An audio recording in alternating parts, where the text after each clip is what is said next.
අපි අද යන්නේ තුනස්රේඩිය සිංහල කියවීම පොතේ දෙවෙනි පාඩමට. තරුකට තමයි පාඩමේ නම. අපි කවිය කියවන්න කලින් කවි පන්තියක් නේ තියෙන්නේ. කවිය කියන්න කලින් පින්තූරේ මොනවාද තියෙන්නේ කියලා බලලමුද? මොකද්ද මන්ද ගහක් උඩ මොනවාද මන්ද දිලිසෙනවා. මට හිතෙනවා මේ තියෙන්නේ තරුද කියලා.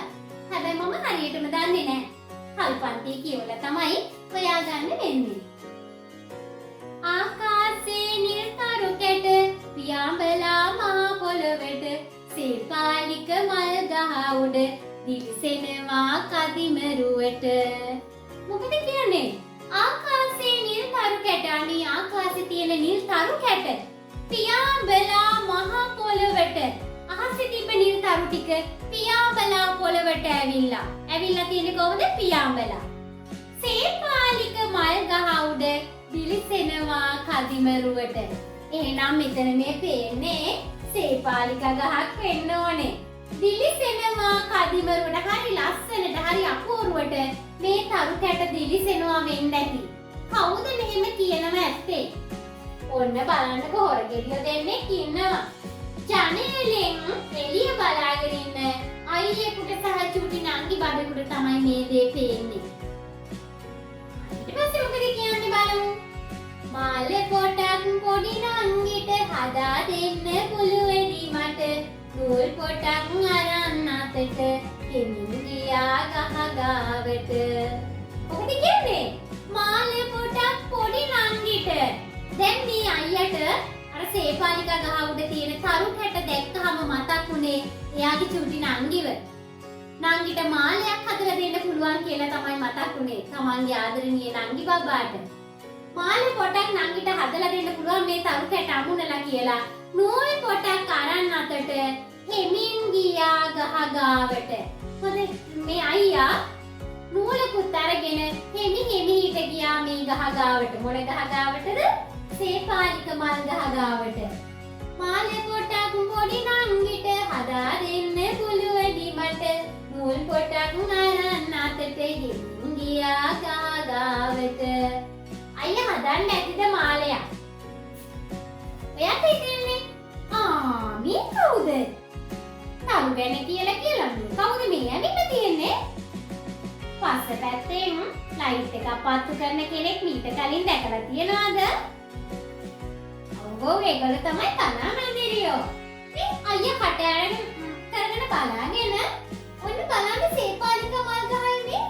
සේපාලික මල් ගහේ ඉන්නවා. ඔනේ සේපාලික මල් ඇදලා රැට පිපෙන මලක්. රැය 8ට විතර තමයි පිපෙන්නේ. හරිම සුවඳයි සුදු පාට. සේපාලික මල් ගහේ ඉඳලා මේ තරු කැට පියාඹනවා. දිලිසි තරු කැට පියාඹනවා. එහෙනම් ඇත්තටම මේ තරුද තිබිලා තියෙන්නේ නෑ. මේ එළිය පත්තු කර ඉඳලා තියෙන්නේ කනා මැදිරියෝනි. අයියා රැවටිලා ඈතට පෙනිලා නෑ. දැන් බලන්න අයියා නූලකුත් අරගෙන ගහ ගාවට ගිහිල්ලා බලාගෙන. සරසරේ ගායි කරැනට ඉගිලුණා නිල් තරු කැට කනා මැදිරි එළියායෙත් සමා වෙලා එන්න බිමට. අයියා යම්දිම්බ ගහ ගාවට කනා මැදිරියෝ ටික බය වෙලා සරසරේ ගායි කරැනට පියාඹලා ගියා.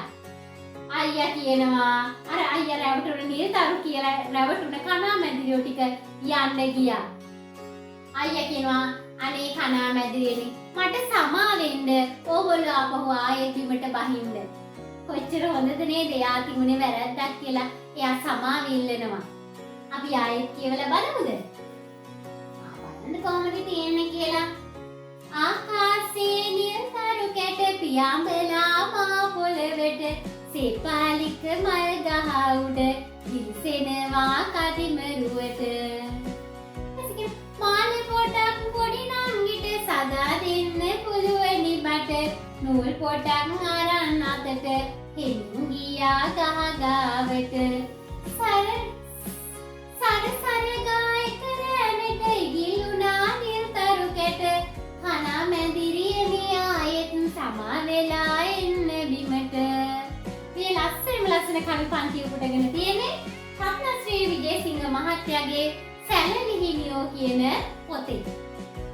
ඉතින් හරි ලස්සන කළු පන්තිය අයියේ රැවටුන අවස්ථාව තරු කැට ටික බිමට බහැලාද පොළවට ඇවිල්ලාද කියලා රැවටුන අවස්ථාව බලද්දි ඉඳලා තියෙන්නේ ලස්සන එළිය විහිදවන කලා මැදිරියෝ ටික